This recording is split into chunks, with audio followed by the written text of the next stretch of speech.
our Canada-US virtual speaker series on democracy and democracy support. And today, the Parliamentary Center, which was founded in 1968, really with a mandate to strengthen our own democratic institution, the Parliament of Canada, over the years has been doing more and more work internationally, where we share experiences in a peer-to-peer work with other parliaments, other democratic actors, to try to build the institutions that are necessary for democracy to flourish and thrive and deliver tangible benefits to people. Over the last year, we've had an extensive consultation process for our strategic planning exercise. And one of the key things that came back, which was really new for me, having worked in this sector now for 20 years, is the real deep concern about our own democracies and the state of democracy in quote unquote long-standing democracies or stable democracies. And there was really a lot of worry expressed about, are our democratic institutions still fit for purpose? Should we be concerned about eroding confidence in elections, in parliaments, in political parties? The answer was yes. We need to do more together to look at what is challenging our democratic institutions, what is causing people to lose faith in democratic institutions, and we want to do something about it. So part of our series, obviously, is to talk about how the United States and Canada support democracy abroad, but also to take a look at home. What are the challenges to democracy that we face, and how can we best push back against those and really defend democracy against those who would want to see it fail because they have another project in mind. So I'm really excited about today's dialogue, which will focus on the rise and real troubling trend of extremism that's ideologically or religiously motivated, and what's happening in the United States and in Canada with that situation, but also what's happening to counter it. I'll pass over to my colleague, Gabrielle Bardal, who has been leading up our series, and I wish us all a very intriguing, informative, and great discussion. Gabrielle. Great, thank you so much. Good afternoon, and thank you for joining us today. My name is Gabrielle Bardal. I'm an associate with the Parliamentary Center and director for the Global Democracy Dialogues program. This event is the second in our series, and perhaps the most out of the box for those of you who are joining us from the community of international democracy assistance actors. It is a bit of an unusual topic, but it is a necessary one, and I am so excited to talk about it today.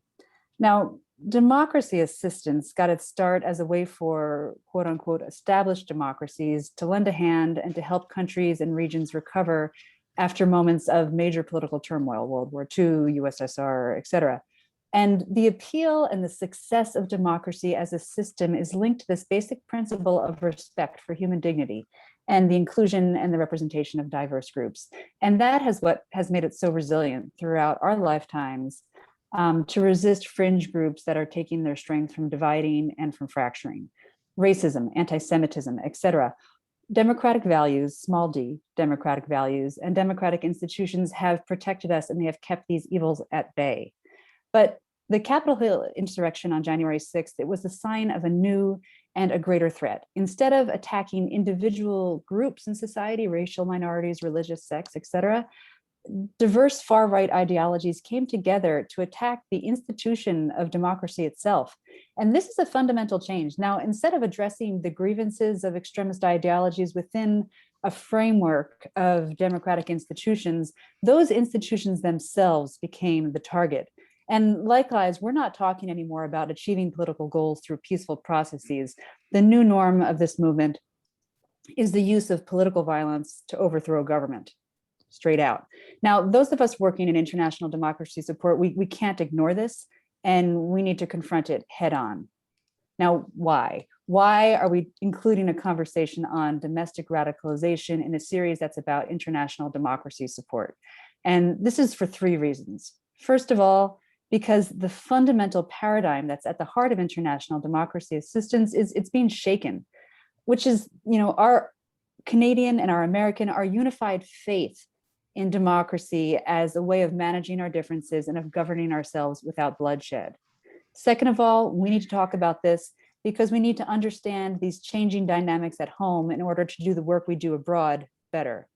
For the last 3 decades, we have taken what we know about best practices in election management, in parliamentary processes, in civil society, you name it, and we have used those to help guide other countries to find their own solutions. And today's situation is no different. We, in the democracy assistance community, we need to become experts in mitigating radicalization, in understanding and responding to the drivers of democratic discontent and alienation, in fighting the disinformation that drives the big lies. And third and last, to very loosely paraphrase Secretary of State Blinken, we need to have this conversation to keep ourselves honest. As Tom Carruthers told us in our last event, the one thing we've learned as a community of practice is that we are all on this path together. We learn together, we struggle together, and we will thrive together as we make gains in defending human rights from these new threats. Events on Capitol Hill brought this issue into the spotlight, but it is not just an American problem. Extremism, radicalization are problems in Canada as well, as our speakers will make clear. Again, we are all in this together. We are so thankful for our speakers in joining us today and in helping understand the roots of this problem and in sharing the extraordinary work that they are doing to combat it. The event is part of the US-Canada Virtual Speaker Series supported by the US Embassy in Ottawa. It is my honor to introduce you on the Canadian side of our panel today on behalf of the Parliamentary Center. Now, we have 2 experts that are actively combating radicalization with perhaps the most powerful tool possible. That is firsthand experience of having lived it and of having gotten out of it. Mubin Shaikh is a former Muslim supremacist who changed his ways after the 9/11 attacks and was recruited by the Canadian Security Intelligence Service and the RCMP as an undercover operative in extremist and terrorist cells. He has advised the US Department of Defense, the US Senate, the UN Security Council, and others, and he currently trains government and NGOs on various extremism and counterterrorism related issues. He's a professor of public safety at Seneca College, and he is a counter-extremism specialist for the US-based NGO Parents for Peace. Brad Galloway spent 13 years as a member and later as a leader of a racist skinhead gang. Today, he is putting his lived experience to use to combat extremism and to help others find their way out. Brad currently works at the Center on Hate, Bias, and Extremism and as a case manager with Life After Hate. He's conducting research and intervention work at the Organization for the Prevention of Violence. Their full bios are on our website. I don't want to use a moment more time away from the speakers. Brad and Mubin will be facilitating this dialogue today and will introduce our American guests. Thank you both. Thank you all for the work that you do and for taking the time to talk about it with us today. Mubin and Brad, over to you. All right. Thank you, Gabrielle, for that introduction, and Tom as well. In fact, the Parliamentary Center at large, just for setting up the event, of course, the U.S. Embassy for participating as well. What I'm going to do is just jump to the bios so that we can introduce our speakers who are so awesome.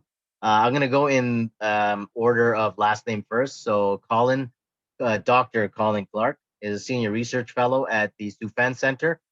He is the director of policy and research at the Soufan Group, where his research focuses on domestic and transnational terrorism, international security, and geopolitics. Prior to joining the Soufan Group, Clarke was a professor at Carnegie Mellon University and a senior political scientist at Rand Corporation, where he spent a decade researching terrorism, insurgency, and criminal networks.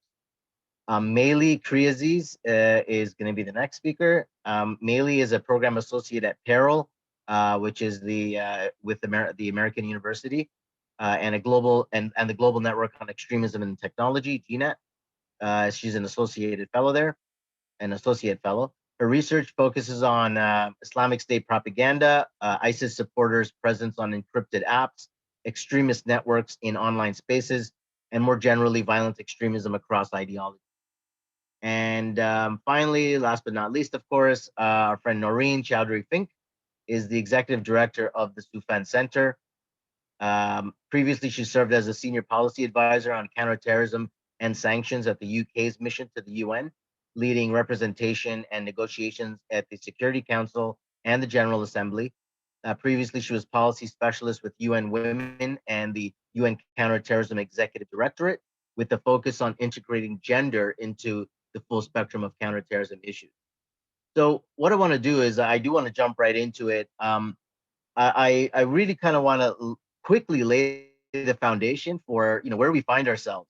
So, Seamus Hughes from George Washington University's program on extremism, shout out to Seamus.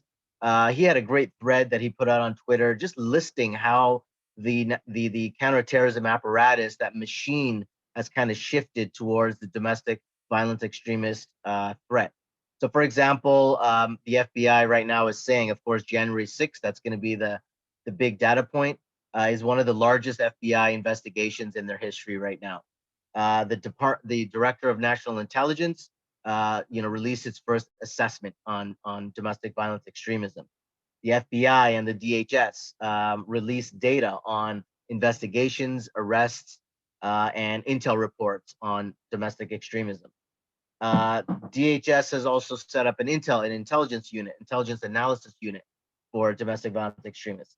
Millions of dollars given in funding by the new Biden administration on community-based programs on preventing domestic extremism. The DOJ has upped requests for more prosecutors. The FBI has requested more agents to be investigating DVE. A January 6th commission is going to be held, where the event is going to be discussed in significant detail. So with all of these things, Colin, I just want to shoot it right to you right away. What would you say are some of the most important data points over the past little while that plotted this path of attack to the Capitol building? What laid the foundation for where we find ourselves today, needing to have this conversation? It's a great question, and it's one that, as you indicated, there are millions, tens of millions of dollars being put forth to help answer. First, before I answer, I just would like to thank the Parliamentary Center and the organizers of this event for including me.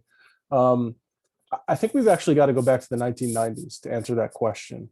A lot of people think that terrorism and counterterrorism in the US started with 9/11, right? But if we look at what happened in the 1990s, I think that's the most apt comparison to what we're seeing today.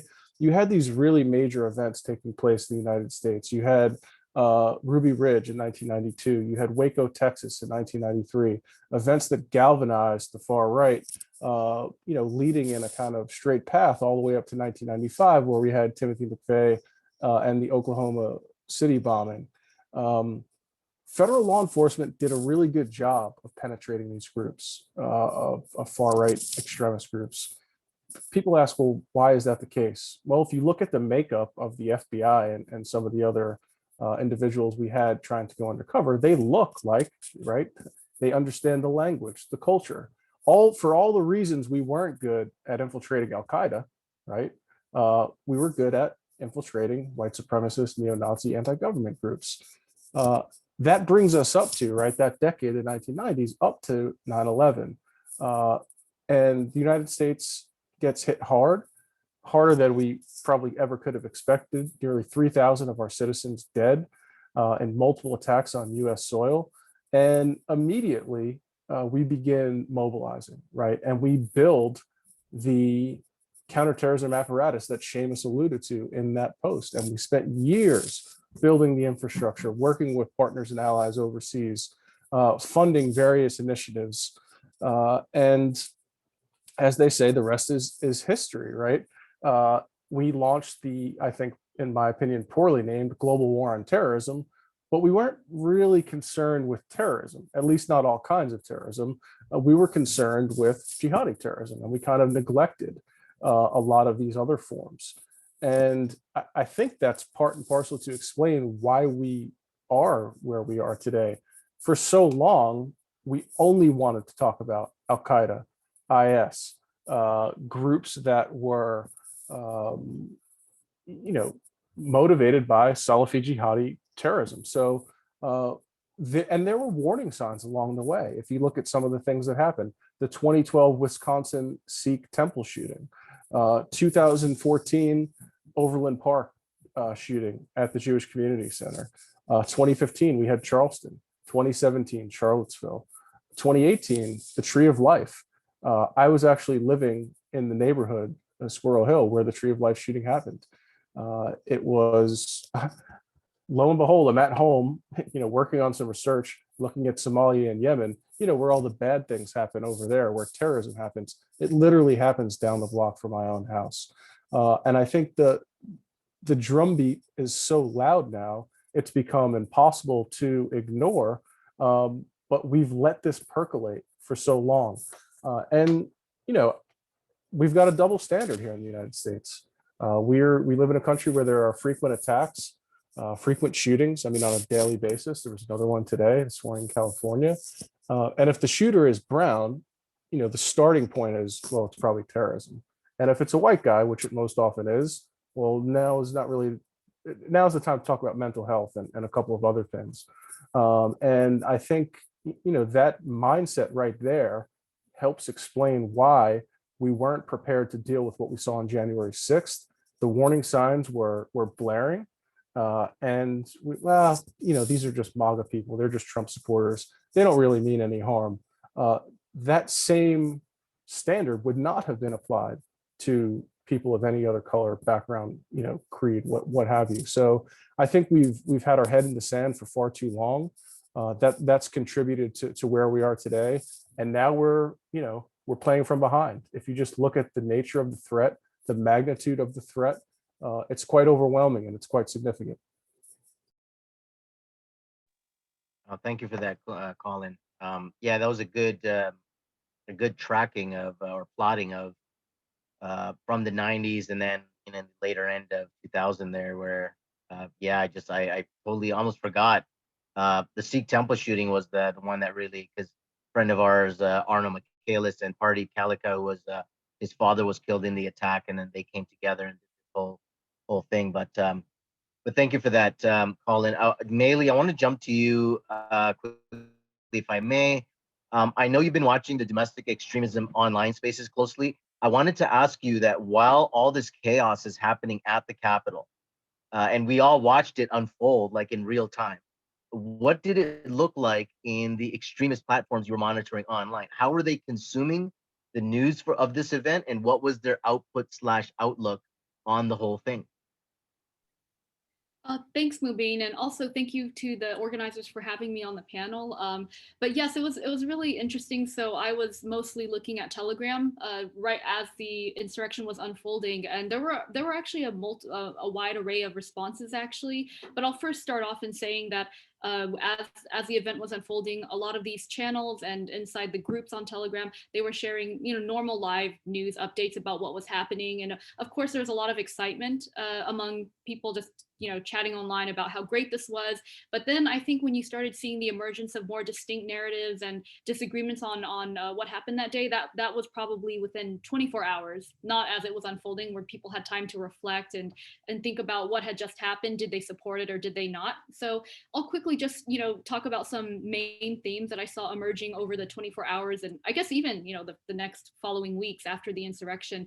So some of the sentiments included, for example, white supremacists. Some of them were criticizing the insurrectionists for not being aggressive enough, and then they accused them of ruining a good opportunity. They were saying like, this will not come again, and they just floundered it. They were careless. They didn't plan anything. They just stormed the building expecting to accomplish a series of goals, not very well outlined goals. And so they were very critical of what happened. But there were also white supremacist groups who were in chat rooms as well, who were saying that this is a really great thing to see, because it shows that Trump supporters are becoming very disenchanted with the political system as a whole, and this is a step closer to that idea of there is no political solution. So they celebrated it as these types. They celebrated it as a step forward in terms of possible growth of recruitment pools, and that's what they took away as a positive. So as I just discussed, there's even some conflicting narratives within, for example, an umbrella of white supremacists. Not all of them agreed on, was this good or was this bad?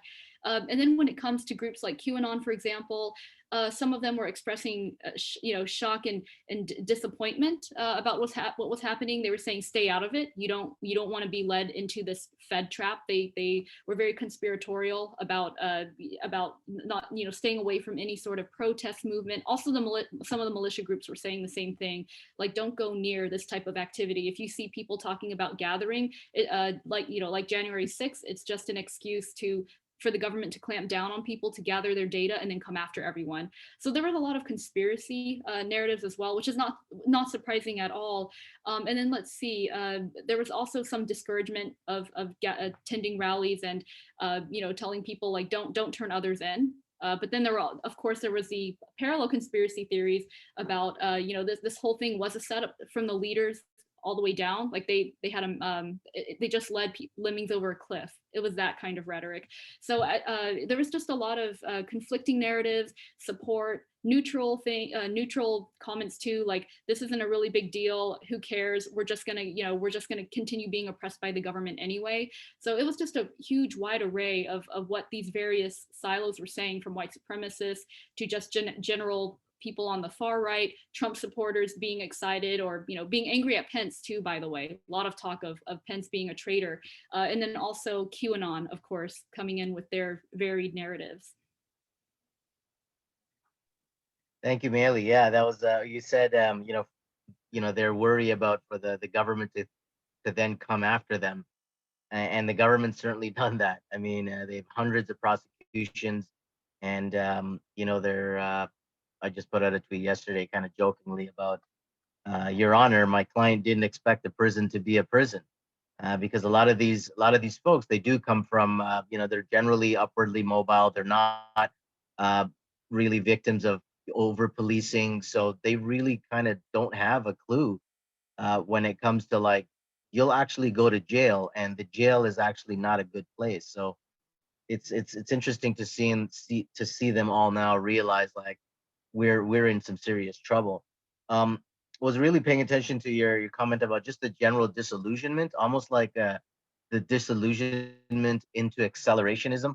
It's like from across the board, everyone is like, well, it's just no good, everything is bad, let's just burn it down. And so it's no surprise that you had this overlap with different groups kind of supporting it, but even on the other hand, rejecting it in one hand, like not really understanding what was going on. So that was interesting to watch in real time as well when all those comments were coming out.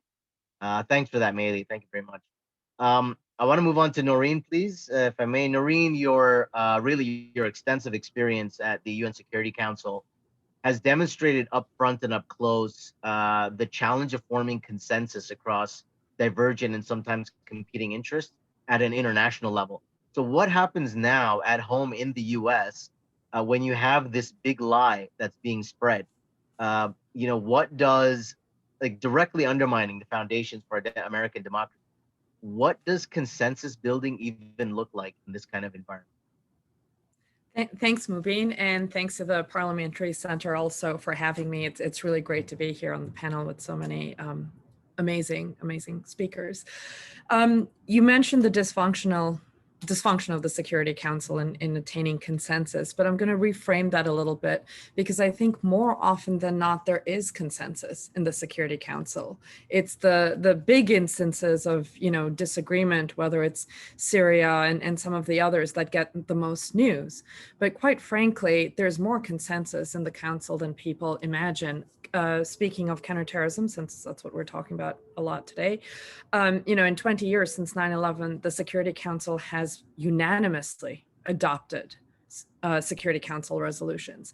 I frame that not to turn the discussion to Security Council counterterrorism, but to point out that in the middle of all the disagreement on politics, on Syria, Russia, P5, fissures and things like that, there is common agreement on many things that matter. Counterterrorism has been unanimous for 2 decades, but every peacekeeping mission, every post-conflict transition, and every mandate that the Council passes reflects more consensus than disagreement.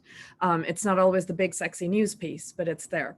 And I say that because that is, I think, for me, the important lesson, that there will always be political disagreement. And as we are in a democracy, we should make sure that there is a valve where divergent political views can be aired and debated.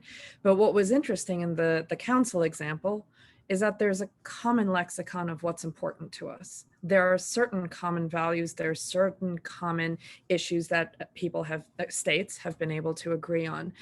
And coming back to Gabrielle's point and some of the stuff Meili was flagging, I think that's where the great danger is here, that we've lost that common lexicon. I think for me, one of the most chilling images of January 6th was that, was that sort of hang Mike Pence, and the noose that was set up for him. We don't really talk about that enough, because I think that was really frightening. That was a fundamental disavowal of the common values, the lexicon, and the electoral process that we all subscribe to.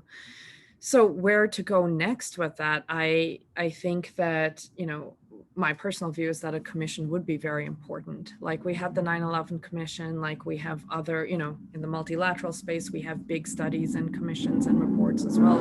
These are important exercises, not only in finding out what happened and learning some of the operational lessons. They're very important because they dispel some of the myths. They allow a lot of these views to be aired and credible experts to weigh in on them. So I think that, the election should have been the one common value we all agreed on. It should have been, I guess, like counterterrorism and the Security Council. We should have been able to agree that this is the one single event we all subscribe to and want to understand the threat to it. I fear, looking at the news, that we are moving a little further from it. And with all the audits, with the kind of spread of the big lie, that we are seeing that common lexicon really eroded. Well, thank you, Naureen. That's great. I think you're largely responsible for all that consensus being built there at the UN Security Council. I definitely have the wrong image of it, but you're right. I mean, they do understand at a basic level, the core concerns that we all have, and that's a really good point that you made at the end there. That, I mean, if we can't even agree on basic democratic processes like an election, there really is a big problem. Thank you all for now. I want to turn to Brad now, if I can, and just put you on the spot for a second, my friend. So, in a past life, you were in the domestic extremism movement scene. You saw all this cross-border effects firsthand with members from either side of the border, because, you were on the Canadian side, but, the American side was just as seamlessly connected with the Canadian side. And especially in our discussions on what's been happening in the US, what attempts are Canadian domestic extremists making in terms of trying to legitimize them through political participation in the country? What are some of the things that you've been seeing in that space? Sure, thanks, Mubin, and thanks for all the interesting insights so far. It's been a super interesting discussion so far. But yeah, I can add in some lived experience stuff here, where it's I think it sort of spans back to what Colin was saying about when we're looking at this stuff, we need to think, pre 9/11, these right-wing extremists. I mean, immediately I can tie it into what, Meili was talking about, and Naureen, like it's like the signals that I saw at the January 6th event with the gallows and the rope and the day of the rope stuff, which is like sort of even 1980s, 1990s stuff. Like all this stuff is interconnected with, things I saw firsthand when I was involved from, 98 till 2011 with the right-wing extremist movement. The transnationality of the internet and how it's grown into the different apps now that they've got. They're going to utilize anything. And I've been saying this for the last 5-6 years. It's like any platform they can manage to get on. They don't care if it's a yellow vest movement. They don't care if it's, complaining about something as wide as immigration, generally speaking. They don't, they will try to insert themselves anywhere. And that sort of brings me to this, like, I guess, resurgence of this accelerationist idea, trying to cause enough division to, plant the seeds and the fuel for destruction of it all, and this idea of this great reset. So this is, for me, it's nothing new, and I know I've had discussions with a lot of people about this. Is that I think that's one of the failings, that when we're looking at this, we're saying, oh, look, it's surprising, all of this is great and new and all of this, where I think we've been tracing the same stuff for quite a while now, and I think we can take some of the things that we've learned over the past 3-4 decades about this, and use them to intervene in this. However, I will say that a lot of these right-wing extremist movements, just as soon as we seem to figure out what they're doing, they come up with new ways to surprise us with their work, particularly in the tech space. Maybe that's one point where I can bring up to something that's a little bit new, but we need to certainly consider how these groups have built over time, but also learn from our past and use those set intervention scenarios that have been effective in the past. Well, thanks for that. Thanks for that, Brad. Yeah, right while we're on this, Mubin, something just sort of popped up here. So a quick question for you, maybe. How do you think democracies are protecting themselves from the security threat of domestic extremism, both in Canada and the US? I mean, I know this is important as well. Right on, Brad. Thank you for that. Yeah, I'll just mention quickly. I think, like I was mentioning, I believe that the security posture has shifted significantly, both in the US and Canadian space. So there is, at least on the tactical side, if we want to call it that, there's going to be a lot more police activity, I think, from the FBI's perspective. They've made it very clear that they're looking for more agents and more people to go after these individuals. Yeah, on the Canadian side, Brad, you and I were actually joking last night about how we've started to put some people on the domestic violence extremism file, which is better than the 0, I think, that we had on our side. And I wanted to mention, this is actually surprising because a lot of people don't know this in a Canadian context. We also had our brush with domestic violence extremists in the form of the Heritage Front. And the Heritage Front was also, connected to a major political party at that time. It's no longer named that political party, but the Heritage Front was one of CSIS's first, the Canadian Security Intelligence Service, one of their earlier investigations after they were formed, and it was with white supremacists. And so, in fact, they've had experiences with white supremacist infiltration even before the whole jihadist, so-called jihadist, target came on site. So I think there's increasing overlap, especially at the law enforcement levels. Guaranteed there's going to be a lot more information sharing between the Canadian and American authorities. We've had a number of incidents. Patrick Matthews is a former military guy who absconded from Canada and basically illegally entered the US, where he was caught, of course, and now is basically about to be prosecuted on the US side. So that's definitely happening. And lastly, you can see with the creation of the Office of the Community Partnerships, so Preventions, Partnerships, and Programs of DHS, it mirrors what Canada did with the Canada Center for Community Engagement and Prevention of Violence. So there's definitely a closer alignment now between the two countries, and that's something I think we need to keep going. So I'll leave it at that, and it's over to Brad now to the question. All right, yeah, thanks a lot, Mubin. That helps answer and tie this together a little better. Yeah, I guess we'll start right from the top again here with Colin.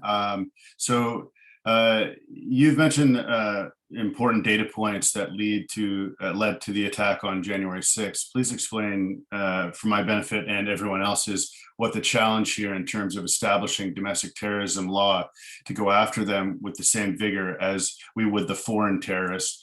Why has this been lacking so far? And is it that much more egregious that this includes active and retired police and military members?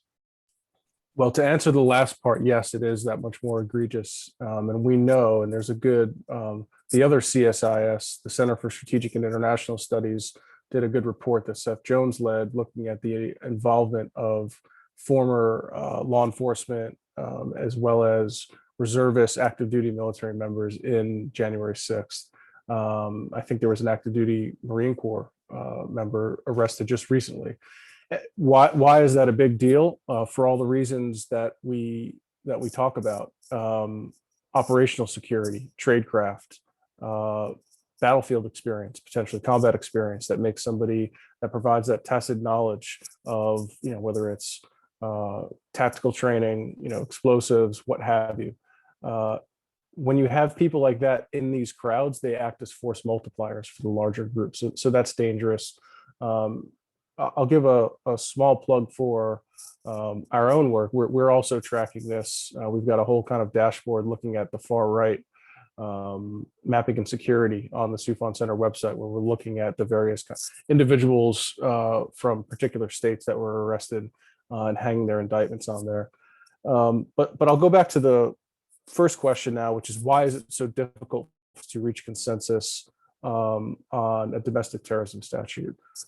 One, it's difficult for us in the United States to reach consensus on anything right now, because we're in an era of hyperpartisanship. We saw far-right extremists attack the U.S. Capitol. We all saw it with our own eyes. These people have been, many of them have been arrested. Many of them are being charged, and we can't even agree that they're far-right extremists. Significant percentages of Republicans say, no, that was a false flag operation. That was Antifa. I'm not talking about a couple of, tinfoil hat folks. I'm talking about large swaths of the Republican, self-identified Republican Party. One number I saw was 57%. So let that sink in, that more than half of Republicans refuse to even believe what happened, what they saw with their own eyes. So that's one reason we're having trouble reaching consensus. Two, the cultural issues that I talked about before. If it's, a white person, it's treated differently than if it's somebody that is a Muslim or an African American. This is someone from the majority ethnic group, people that believe that that demographic changes do not work in their favor.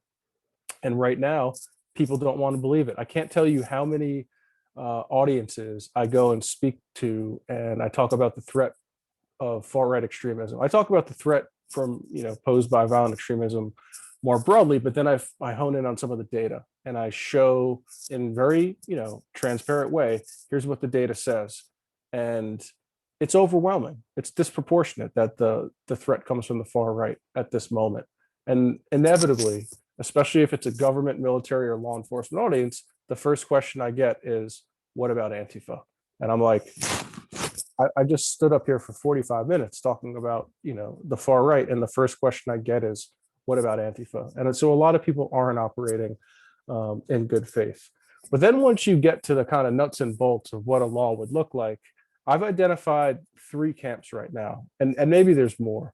One camp says, and I'll also say, I think there's really smart people in each of these camps, including people that I trust.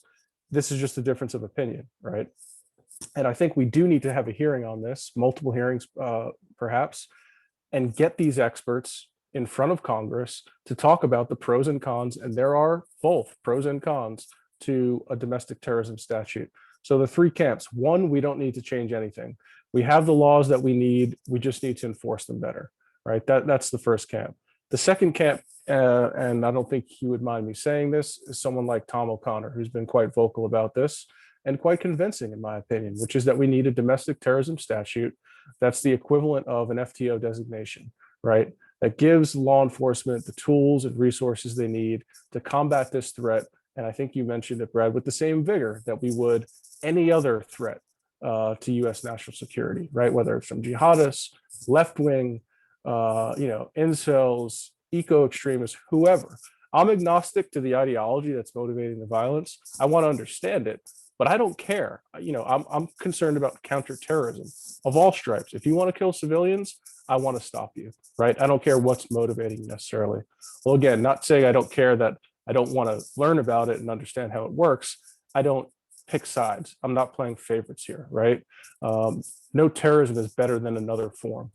And then the third camp, which I'd say I'm in at the moment, but I'm probably moving closer toward Tom's camp. The third camp, and there's a really great lawfare essay by our Soufan Center colleague Jason Blazakis that he wrote with Mary McCord from Georgetown. They take a middle ground where they say, well, there are a number of issues with a full-on domestic terrorism statute. What about if we made this a criminal offense, right? It's kind of meeting in the middle where it's got more teeth than what we have now, but it stopped short of a full-on DT equivalent to an FTO. I'll just mention one of the pitfalls, right? Imagine a situation where you had some kind of megalomaniac president, right? Not very bright, very vindictive, constantly lashing out against his political enemies. Well, this wouldn't be too hard to imagine, right? So bear with me. And let's say that that person had at his disposal or her disposal the ability to designate domestic terrorist groups, right? We already saw the Trump administration, President Trump on multiple occasions saying he was going to designate Antifa. Well, one, we didn't have a DT statute, so you couldn't do that. But two, the threat is overwhelming from the far right. We're not talking about people that are, spray painting cars and smashing Starbucks windows. That's not where the threat comes from. So if he really had the authority to designate groups and Antifa was designated, he mentioned Black Lives Matter, which could be next. So you're seeing the slippery slope where individuals would designate their domestic political rivals or organizations in society that they think would score them political points with their base, right? And that's very real. We saw someone, again, in Trump that not only did he have the potential to do it, he said he would. We don't have to speculate. He said, I want to do this. And so I think that's given many people pause that if we go down that road, that it'll be difficult to put the genie back in the bottle if we end up in that situation again. A lot to think about and consider there, Colin. Yeah, thanks a lot for that. I know that's been an ongoing debate about this whole, I've been in your shoes with the what about Antifa thing. I think it's every presentation I give, it's, yeah, but what about this? So that's tough when we're trying to navigate our way through this. But yeah, with that, I'll move on here to Meili again.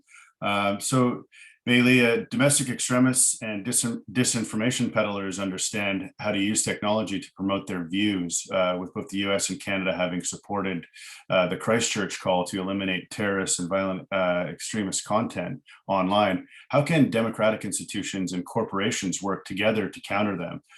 Is this even a realistic goal? What do you think about that? So I think it's a good goal to have in mind, but in terms of, how does this play out? I think it's a lot more complicated than merely deplatforming extremists and extremist content, because there's also the question of, as Colin was saying, formally designated terrorist groups, like ISIS, Al-Qaeda, but then, with the far right and, white supremacist groups, a lot of them do not have any terrorism designation. So first you have to navigate the label of what is a formally designated terrorist group. How do you go about that? How do you handle groups that are not on the level of ISIS in terms of an actual designation? So that's one hurdle to overcome. But I also think there's the issue of the perception that once you deplatform, let's say you want to get a lot of this disinformation and, extremist stuff off Twitter. Once you do that, okay, great, job's done. We did our part. Okay, problem solved. But the issue with that is, although it's great to get that out of such a mainstream accessible platform, at the same time, it doesn't mean the problem is gone, because a lot of these times, as we've seen with the Islamic State, as we've seen with white supremacists, especially after the Parler deplatforming, and also even on Twitter to some degree, a lot of them will move and move to new platforms, try new techniques out, and then I've personally noticed a lot of individuals are seeming to prefer highly encrypted apps. So they are moving towards, they're thinking about how do we secure our space? How do we talk to each other in a more secure manner than, just Twitter DMs or, what they say, shit posting on Twitter. Why should we go on Twitter when we can go on Telegram, for example? And if Telegram were to make a move on the far right white supremacist activity, they might follow a similar trajectory to the Islamic State and then just burst out onto 20 different more obscure apps and try to, it's basically a test and go process where they'll try to find a space that is sustainable for them, but also a higher level of security. So how do we deal with that once we are, deplatforming and taking removing this content? Is the problem really solved? And for, I guess, from even like an intel aspect, if, let's say they're all on Telegram and you're able to, see what's going on in the platform itself, but then if they were removed again and they go onto 20 different apps, how do you follow them there from a more security aspect? So it just poses a lot of really complex issues that definitely merit a lot more discussion. Obviously, we can't come up with answers here, right? It's really complicated, but those are things to take in mind. But in terms of the Christchurch call, to bring up more specifically, it's important that something like the Christchurch call or anything that wants to follow these guidelines includes the parameters of collaboration being voluntary on the part of the tech platform, for example, promoting full transparency, public transparency, and also the protection of human rights. So there are delicate balances and even unseen implications of what happens when you think great, we got rid of these extremists on X, Y, or Z space online. Okay, is the problem solved? What happens after? And I guess going forward, as there's considerations about what needs to be done, whatever action is taken to remove extremist content, there definitely should be a team of researchers following along and seeing how that deplatforming process, how it branches out and how it continues to affect the platform migration and the content patterns that are posted online in other spaces, and seeing how that balloons out and spreads. Yeah, this ongoing game of whack-a-mole with extremist content online, or the lily pads, you dunk them down and they come back up in some other way. It's a lot of challenges there. Yeah, thanks a lot for that, Meili. And we'll move on to Naureen now here with. So democracy is ultimately about representation, and you have personally been a pioneer in terms of how gender representation is vital in terms of promoting equality abroad and at home. How can democratic institutions end within this programming so that such participation is always seen as a core component? Thanks, Brad. I think when we think about gender, it's not only about participation, but taking a gendered approach to the development and implementation of policies. It doesn't have to be limited to making sure that there's women in the program or women in the space. I absolutely agree, representation is key. But I think, and certainly looking at my experience with counterterrorism, far too often it's been kind of a, we call it add women and mix. You have an agenda, the last, box ticking exercise is add women, talk about women as if it's a peripheral issue, talk about diversity as a peripheral issue, but it isn't really taken into account. The participation all too often has seemed as if it was token. And I think what is really key is to make sure that we have a slightly different way of thinking about it. Again, I'll take the counterterrorism example. About 10, 12 years ago, when I started talking about the importance of thinking about gender in the CT space in multilateral institutions, I got so many people asking me, why are we talking about women? I mean, women are mostly the victims, right? And you could see in report after report, women in counterterrorism were only discussed as passive victims, or as someone, who got brainwashed but didn't really belong in that space. And honestly, that was the only way of reference you heard about women. And if you did see women in terrorist groups, well, they were certainly brainwashed. There was no agency there. We didn't really have to put in the research understanding, and certainly not the CT resourcing to think about the roles of women. But what we ended up working out and moving a bit towards is a consideration of integrating gender across the full spectrum of CT. And by that I mean, thinking about gender dynamics, not just about women, but also how men are approached, right? Gendered dynamics of recruitment, of mobilization, gendered aspects of operational approaches, whether do you have resourcing to screen people at airports? Do you train your police and your law enforcement to think about multiple roles that women may play? And so think about them in all the various different roles. When you think about policy implementation, whether it's CT, whether it's, a community playground, do you think about the gendered impacts, whether it's violence, CT, development? So I think that absolutely, an emphasis on representation is key, and we've certainly seen in the U.S. the change in representation on Congress and increased diversity. It really matters. Our government should look like our population in many ways.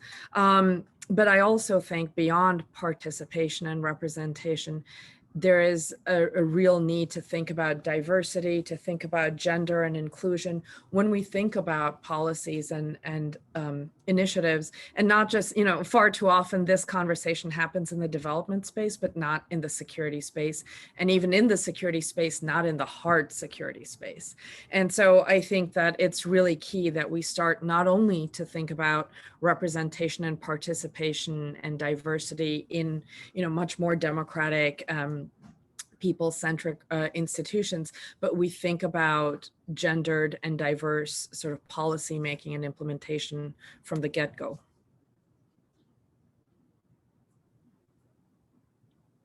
Thank you, Thanks, Naureen. Yeah, I thanks, have I jump on now. I got a question for Brad. Before we jump to the Q&A, I wanted to get one more question in for you, if you don't mind. I asked Colin at the beginning what the major data points were in the US in terms of what plotted the attack to the Capitol. What are the major data points in Canada in terms of our concerns of the far right up here? Like, what are the main incidents you think we should be learning from, and what are those lessons? Yeah, I mean, I think we should take a moment just to look at what something like designating groups onto our terrorist list or terrorist entity list up here in Canada does.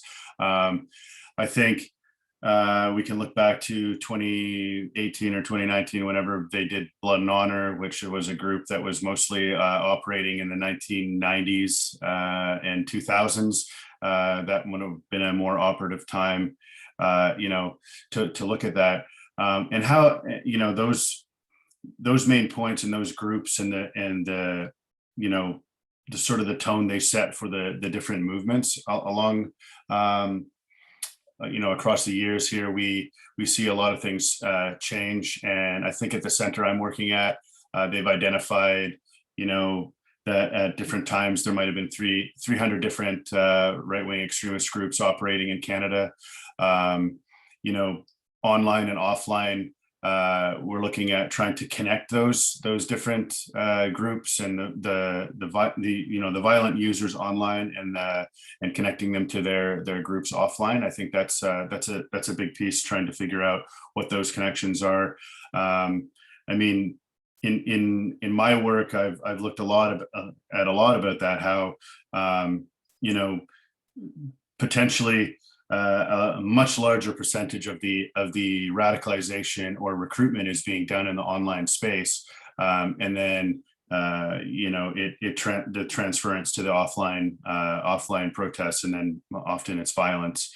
But I would also say there has been, over the past decade, looking at the different data points that we've got, you know, the lone actor violence that's been associated with the right-wing extremist movement in Canada. I mean, that's, you know, you look at the attack in Quebec at the mosque, things like that.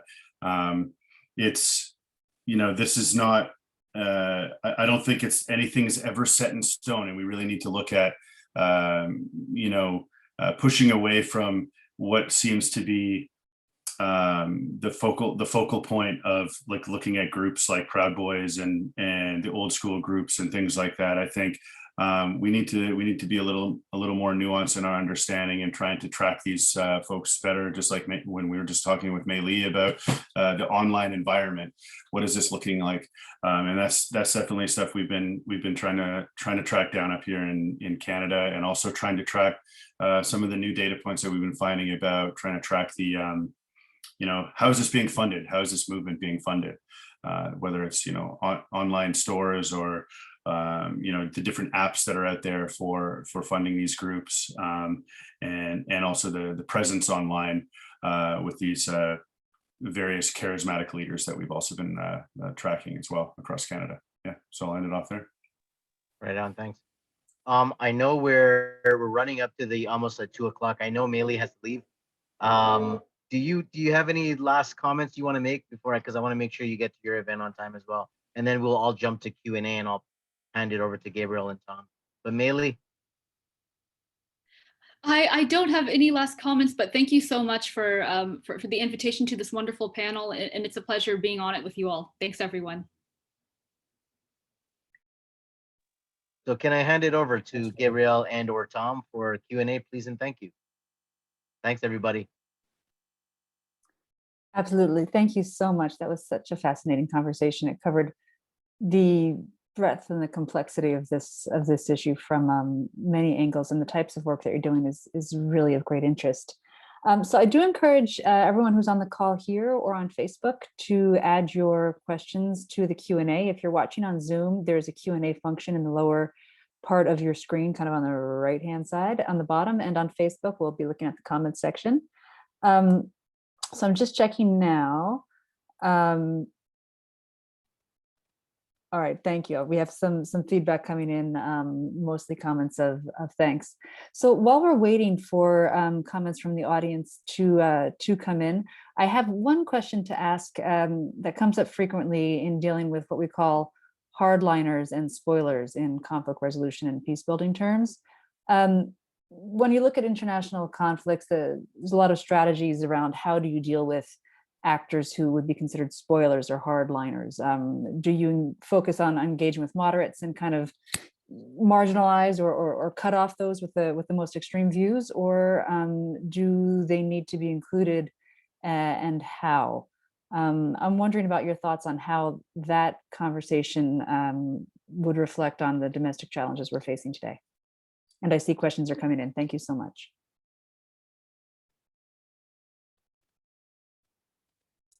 Who is the question directed toward? Whoever would like to take it. Okay. I mean, I could speak on this at the group level, less so at the individual level. You know, a lot of my work at RAND and even my dissertation looked at why do some violent non-state actors, particularly terrorists and insurgent groups, negotiate, and why do some not? And there's a scholar named Cynthia Irvin that looked at this concept of militant nationalism, you know, ultimately decided that there's, you know, three different types: someone that is only committed to armed violence, someone that is, you know, only committed to peace negotiations and talks, and then the middle ground, which is whichever is going to get me closer to my goal is what I'm going to use.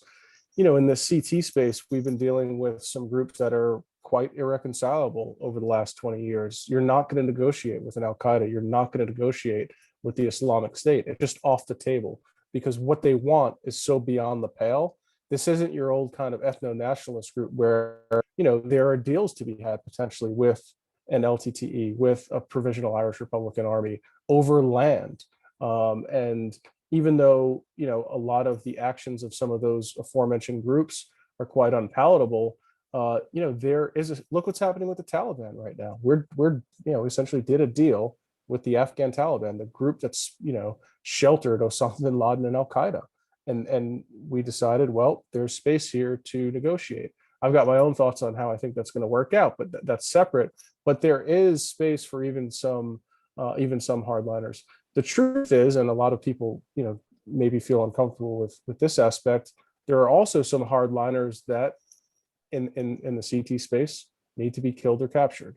We're talking about the most hardcore of the hardcore. That it's a, you know, this is not you know, a business for the weak-kneed, right? We're talking about life and death, and taking people like Abu Bakr al-Baghdadi, Osama bin Laden off the battlefield. And, you know, and there's really only one way to do that. So I think it's like with anything, you've got to be open to negotiation. You've got to know who you can deal with, who's going to play ball, and then you have to know who's likely to try to destroy any kind of progress that you're looking to make, again, at the group level. Thanks so much. I don't know if any of the others have to add in more. Naureen, you've got your hand up. Yeah. Sorry, I just wanted to come in on that and say, you know, Colin raises some really interesting points, because I think when, you know, early around 2000, you know, the early years post 9/11, there were a lot of questions about whether there was a role for the UN. And within the UN space, there was a lot of tension about whether counterterrorism or terrorism was in fact any different from any of the other violent groups that many in the UN were used to dealing with. And it's taken quite a while to kind of peel away the conversation about Al-Qaeda and ISIS for all the reasons that Colin's mentioned. You know, the way I try to think of it is there's a lot of violent actors that the UN deals with who are fighting for a seat in the General Assembly. But when you deal with an ISIS and an Al-Qaeda, they're happy to blow up the General Assembly. There isn't, you know, a negotiable goal. But certainly I think one objective we always think about is how to move, how to peel off the swing voters, right? Terrorist groups like this depend on mass, and you can have the hardline core, but one of our objectives should be to reduce their resonance, their ability to mobilize, to make that emotional connection to supporters, or even sanitize and rationalize their ideologies. So I think we're looking at very different strategies for different layers of support. And so I just wanted to make that point, that that's been a very interesting, intense discussion, I think, for a lot of people involved in UN peacekeeping and mediation and stuff like that. And there's quite a bit of interesting work out there. I also just wanted to comment on Jasmine's question, if I could, in the Q&A session. Sure. Can I just read it out for those sure. of you that might not be on there? So we have Yasmin Operman from South Africa who asks, the echo chamber of support goes beyond the US, yes, even to South Africa. Our historical context allows for a government always on the edge of right-wing extremism. What will be suggested as sound frameworks to look at internationalization? So I wanted to come in on that just because I was still speaking about the UN. A lot of, while certainly the impetus for a lot of international counterterrorism frameworks is 9/11, Al-Qaeda, and ISIS, quite a number of the core international legal obligations aren't, they're group agnostic, right? So they talk about terrorism, terrorist groups, terrorism in all its forms and manifestations. So there is already a fairly sound international framework in the Security Council, certainly emanating from Resolution 1373. And this has quite an important basis to look at things like legal cooperation, countering the financing of these groups, and looking at some of the criminalization aspects. So in that way, Resolution 1373 and its iterations already creates a framework for internationalization. And I just wanted also to flag, there's, we always talk about how we don't have a definition of terrorism. It's true, but we have almost like 20 conventions and protocols and treaties that talk about acts of terrorism. So whether you're a white supremacist, whether you're ISIS, if you hijack a plane, it's wrong. It's illegal. There's a treaty against on safety of civil aviation and aircraft, which we're all, I think, looking very carefully given the events of this week. But this is all to say that there is quite a strong international framework to build on. We're not starting from scratch. And right now there's a lot of interesting discussions in the UN about how to actually use some of these existing tools for better international cooperation on it. That's great. Thank you so much. And Colin, your words stand out to me. Having come from the democracy assistance background and not from a counterterrorism background, when you speak out and say we need to capture and kill,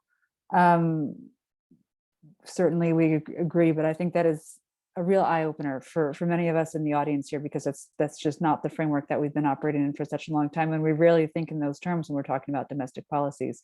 I know we have listeners here from Carter Center, from Search for Common Ground, from other organizations such as that probably stood to attention just like I did in hearing those words. So it is a broad range of different strategies that we're looking at here, and a challenging one, because this issue in particular, as it affects us domestically, reaches so many of us within our own households and families. So just to be clear, I wasn't talking about our struggle with violent extremism here domestically, right? Yeah. We're talking about the international level, the leaders of bloodthirsty transnational terrorist organizations that are, decapitating people, that are setting up essentially proto-states. Look, if I thought a bake sale would work, I'd invite them to a bake sale. But sometimes, military forces, and these get into uncomfortable conversations. There are people that are not going to reconcile, and that's why we have militaries. It's great if it doesn't come to that, and certainly, again, that's a totally different thing when we're talking about domestic radicalization. We have so many great programs and off ramps, and the work that Mubin and Brad have been doing, that's much different than a transnational terrorist organization. Even if the ideology itself, right, that those groups promote motivate people, violent extremists, I'm not including them as part of that group of people that we know have committed crimes and have told us in no uncertain terms that they're going to fight until the bloody end. I mean, that's a very, very small percentage of a small percentage. Absolutely. And thank you for making that distinction. It's critical. We have a question from Maxime Poulain, who says, bonjour. Are there any examples of democratic countries where legislations to protect democracy were adopted? So democratic states that have taken perhaps preemptive or precautionary steps to protect democratic institutions as such. Open question. I'm not a legal expert on that, so I'm just going to hazard a guess at one example. I know that for Germany, much of the federal attention is framed as protecting the Constitution and protecting the democratic nature of the German state. And so I've certainly in conversations about, extremism and terrorism and things like that, it's often the federal agency tasked with protecting the Constitution that's involved. And I've always found that both interesting and heartwarming because it feels like we increasingly need something like that. But I just wanted to share that example. I've got an answer, and it's, when policymakers ask me this question, which they have, the answer that I give is one that they typically that they don't want to accept because it's a long-term strategy, and it's not one that's going to work in an electoral cycle, and that's education. I think much of what we see now, a lot of the anti-Semitism we see is rooted in the fact that some people don't even know what the Holocaust is. They're learning about the Holocaust through memes. And so educating people about historical injustices and what happened, and so that they're not learning from people on the internet, I think is a big part of what we're talking about. The other is, if you look at these people involved with January 6th, they're referring to themselves in online chats and in person as patriots. Hey, you're a patriot, you're a patriot, you're down here, you're a patriot. But they have very little understanding of the history of the United States of America. And they talk about the Constitution, but I'm very doubtful that anyone of them has actually ever read it. You see there's a famous picture of a guy that has "We the People" tattooed on his forearm, but it's almost become hijacked, right? The kind of history has been memeified and it's been explained. And I think I see a lot of parallels here with ISIS, where they take a religion and they totally distort it and pervert it, and they teach their version. It's the fast food version, right? It's easy. I can teach you in a day, and high in calories and sugar, and you're going to get high off of it, right? And you kind of become fanatical. It's not this long study of civics. I made a comment on Twitter in the wake of January 6th. I said, after 9/11, people that want to serve their country joined the military. After 1/6, if you want to serve your country, go become a high school social studies or civics teacher. And the tweet went viral, and I think for good reason, because we're really lacking an understanding of what this country is about the foundations of democracy and about our institutions. And I think that's why people make some of the comments they make. They don't understand how corrosive what we saw on 1/6 was to the foundations of democracy in the United States, in the West more generally. So I will get off my soapbox for now, but that's the answer that I give, and people go, "Oh, education," If I may, I just wanted to very quickly jump onto Colin's soapbox and reaffirm that 1,000 times if I could.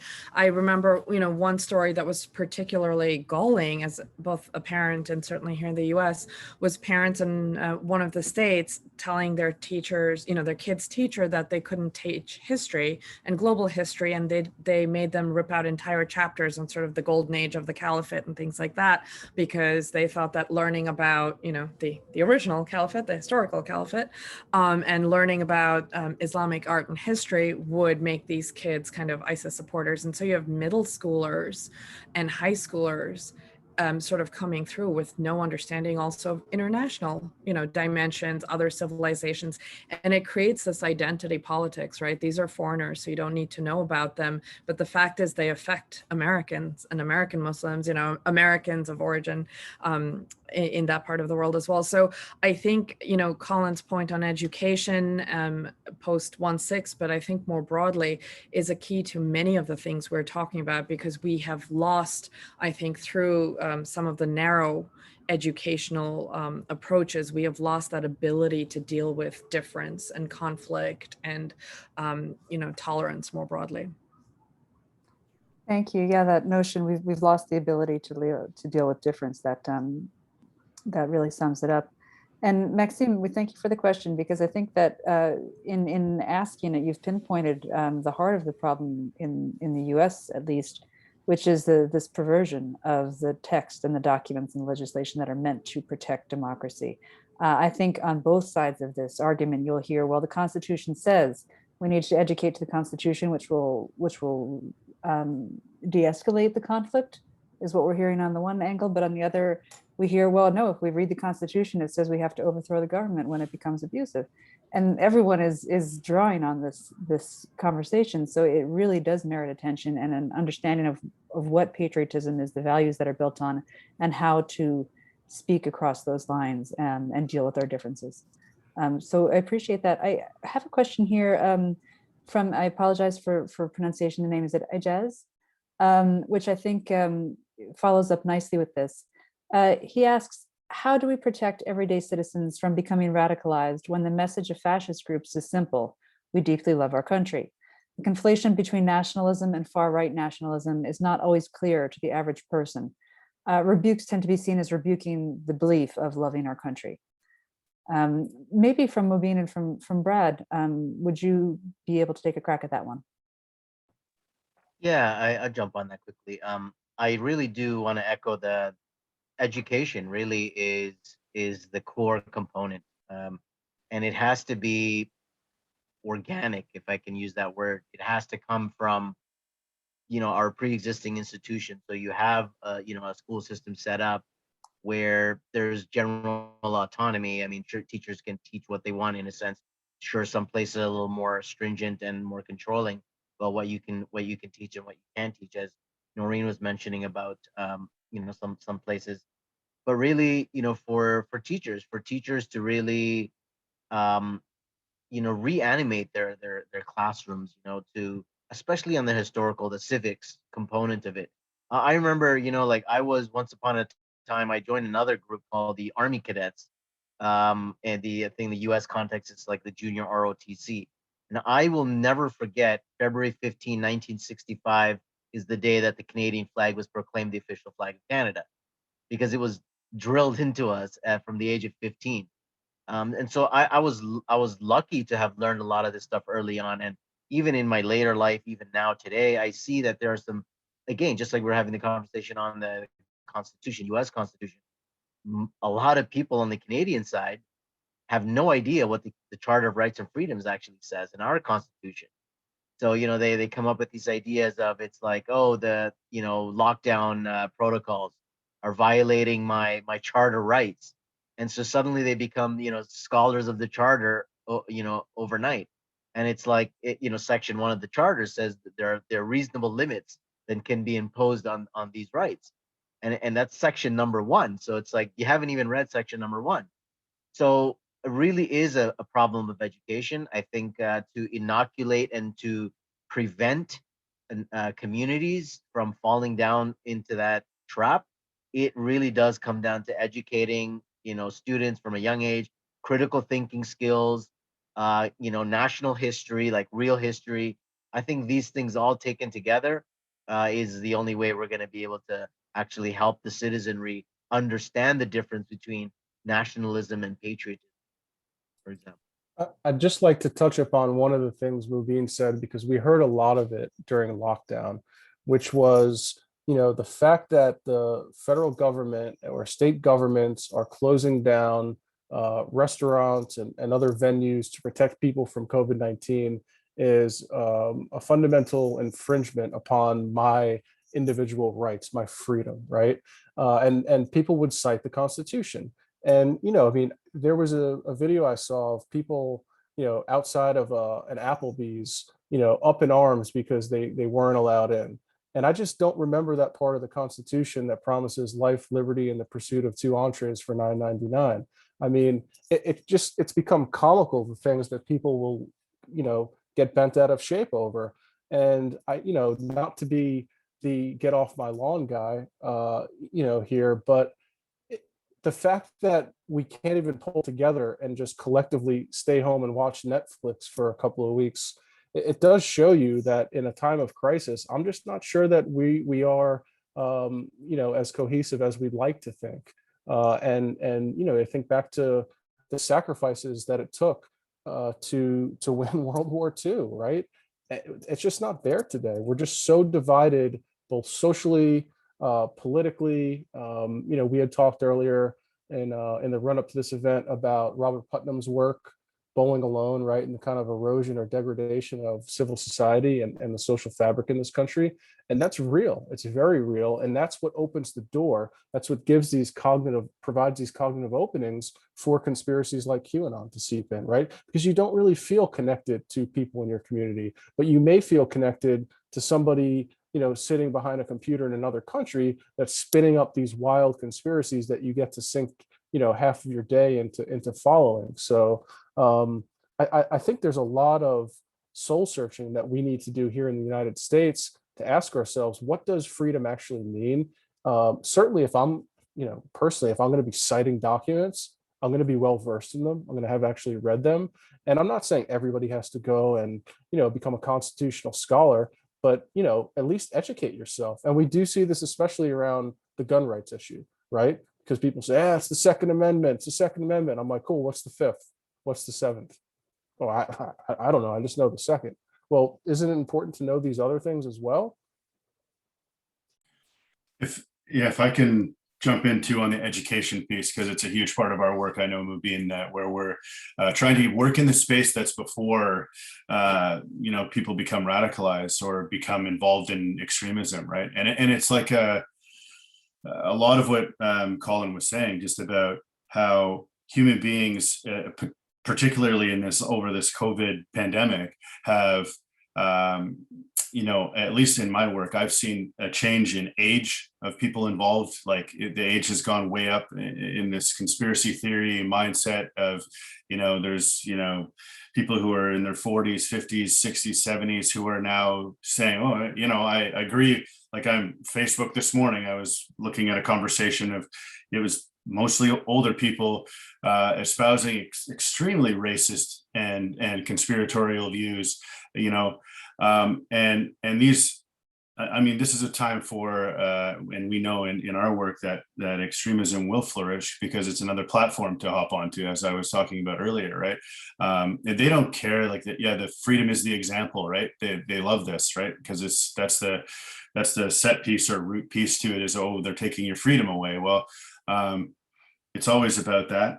But if we can educate better, if we can get in front of this and educate much better, I think the prime example of this is about the Holocaust or about the experiences of Indigenous people in our countries. I think I'm seeing some big changes in that space, and often in this area where I see that pre-primary prevention, at my young 10-year-old daughter's level of learning about these different things that I never even heard about in school. It was all talking about, the history of Europeans and all of that kind of thing. So as we see things switch, and as we can, get further and further in front of this, I think we might have a chance here. But it's gonna take some rebuilding after something as major as this pandemic, because this has been a real recruitment point for a lot of these different groups.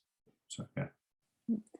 Thank you. Yeah, the notion that this extraordinary global catastrophe did not bring us together is a unique case. I think in all Western democracies, in the United States in the last 200 years, it's the only major crisis of its nature that I can think of that did not bring us together, but probably pushed us further apart. We're getting close to the end. We have about just under 10 minutes for questions, and I'm going to stop you just before the end and ask for recommendations for those of us working on this in our respective fields. But we have 3 really excellent questions that I would like to get to. So I'll take one from Dennis Stubing first, and perhaps Brad, you can speak to this because it does tie in with what you just mentioned. You said that age has actually been increasing in some of the recruitment around this, but Dennis asks, In the same way that Naureen spoke about the importance of ensuring gender is more than a final checkbox exercise, and thank you, Naureen, for that point. I wonder if any of the participants have anything to say about age and young people's involvement in violent extremism and/or its prevention. Brad, I'm going to pitch this one to you because you were a young person when you got mixed up in this initially, and you work with young people today.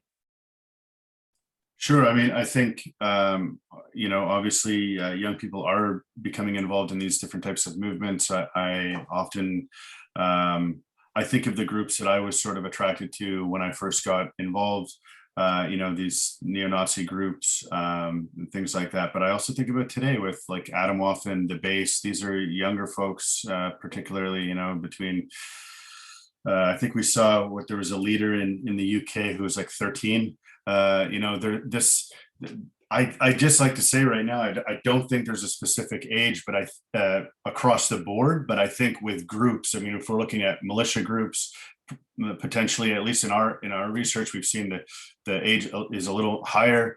You know, I think again, in Atomwaffen, the Base and things like that, we've been seeing, you know, 13 to sort of 25 age range is particularly common. I think, you know, there's, you know, when we talk about something like QAnon, I would say the age even gets higher because now it's, there's a lot more political overtones to it. You know, connecting to political parties, collecting, you know, I don't want to get into the QAnon debate, but I think that definitely the age can increase when we're dealing with, you know, organizations or movements that are more centered around conspiratorial belief systems that rather than on the, you know, on the ground, boots on the ground, radicalization to violence right away. You know, I think there are some specific differences there, but I think relating to my own involvement, I think all of these groups have something in common about identity. I'm identifying as, you know, a supporter of this movement. I want to, you know, it's a sense of belonging. It's a sense of self-worth. We're all sitting at home during a pandemic. These groups know it. They up the online involvement. And that was the same thing for me. I sat with this guy over a course of 3 or 4 different times. And it was like he created this echo chamber around me to believe certain things. You know, the groups are utilizing the online space to do that to people. And it's unfortunately very effective in a lot of ways. And these guys are able to create cells and also very wide, you know, recruitment and within these groups. It's been a challenging experience, I think, with people who are isolated and vulnerable as well. And that's always been a particular concern for, you know, leaving people with those openings to become radicalized into these groups. So yeah, if anyone else had some points, I'm happy to hear too. But yeah. Yeah, can I just jump in on that really quickly? Just to kind of finish that thought about the involvement of young people in counter-extremism activities, just in general. I remember there were some events that were taking place at the college level. Like I was actually wearing the t-shirt earlier, Ink Blot was just came to mind, but this was like college level students who were involved in, you know, coming up with messaging or programming or, you know, things along those lines, removed from the security side of things, right? Like organic, meaning that developed naturally within their own environments and ecosystems.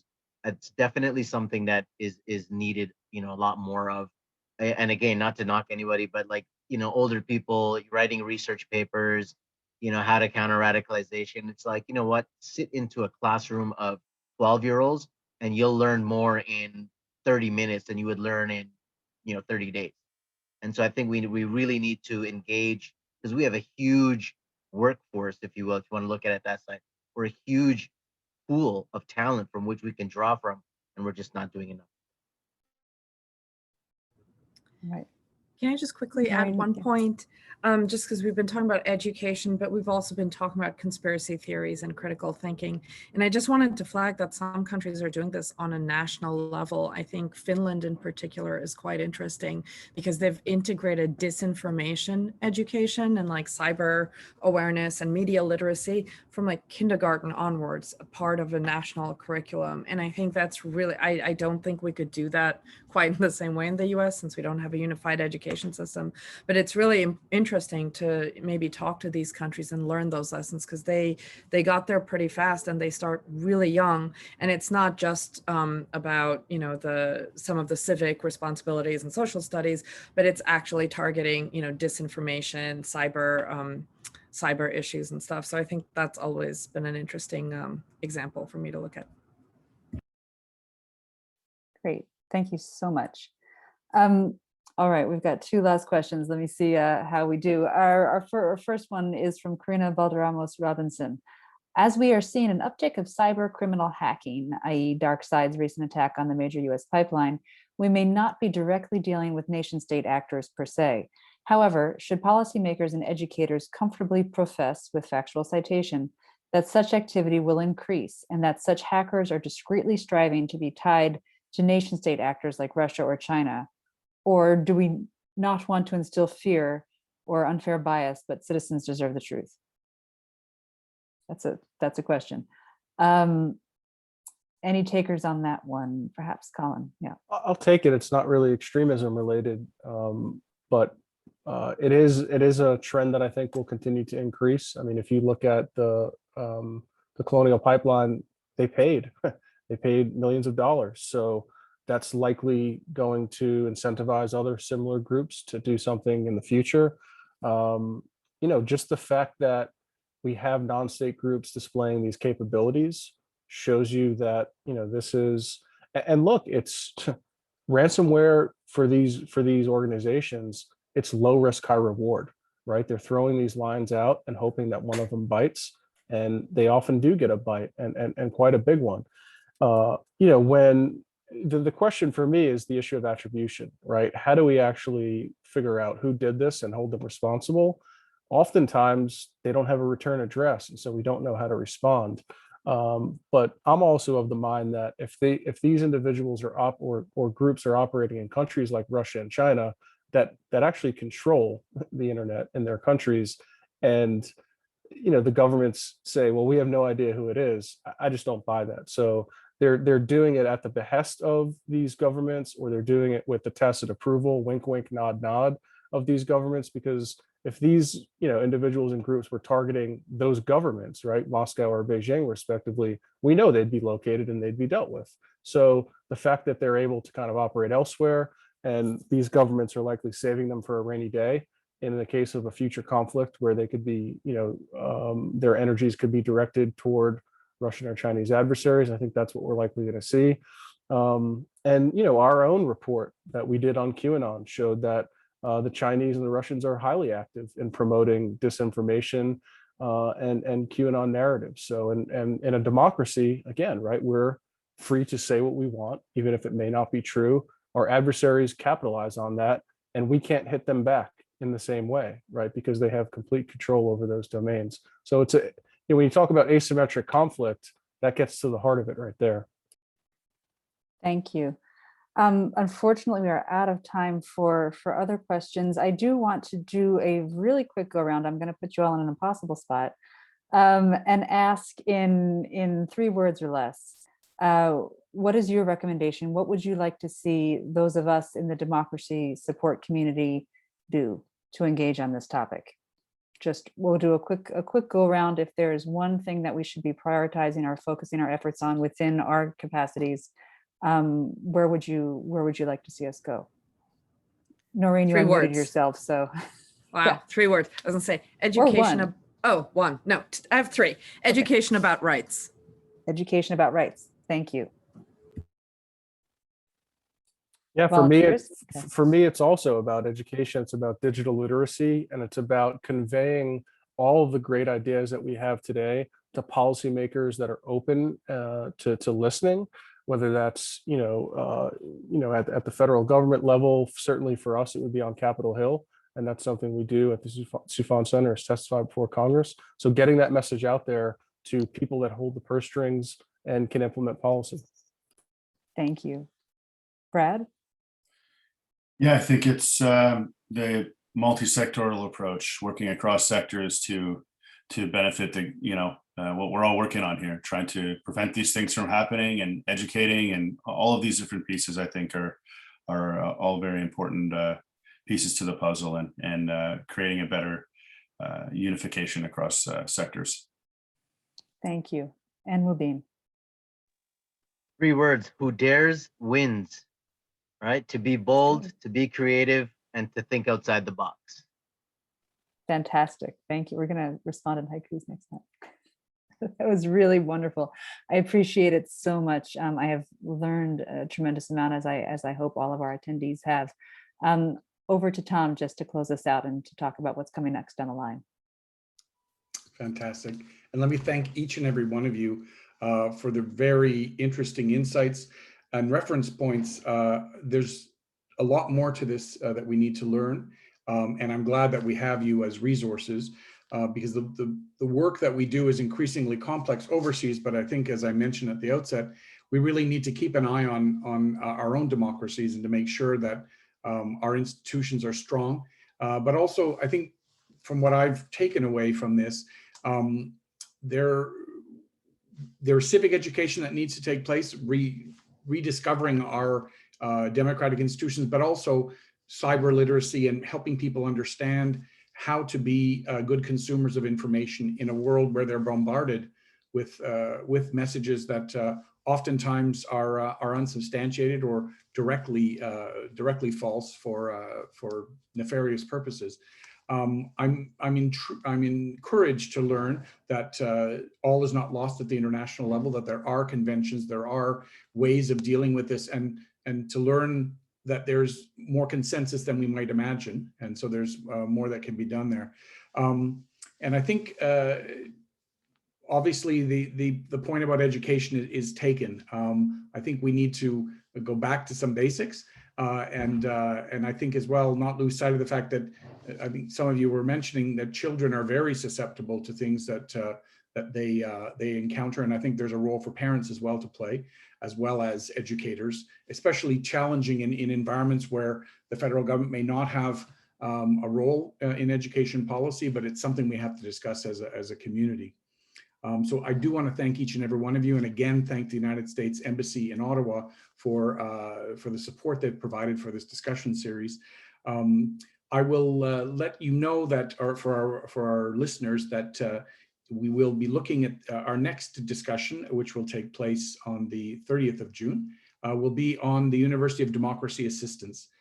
We'll look at the National Endowment for Democracy and its mandate received from Congress, and the agencies and the departments that it has created to support democracy. So we'll be looking a little bit at the infrastructure of how democracy has been supported over the last 3 decades in the United States. So hope you'll tune in, stay tuned to our social media feeds for that information, and also tune into the Global Democracy Primer, the Global Development Primer, that you will hear some of our participants today and our previous participants as well, so that where the dialogue will continue, as well as for our friends from Ottawa U, who are partnering with us to ensure that some of these discussions get on to the blogosphere, and the discussions will continue.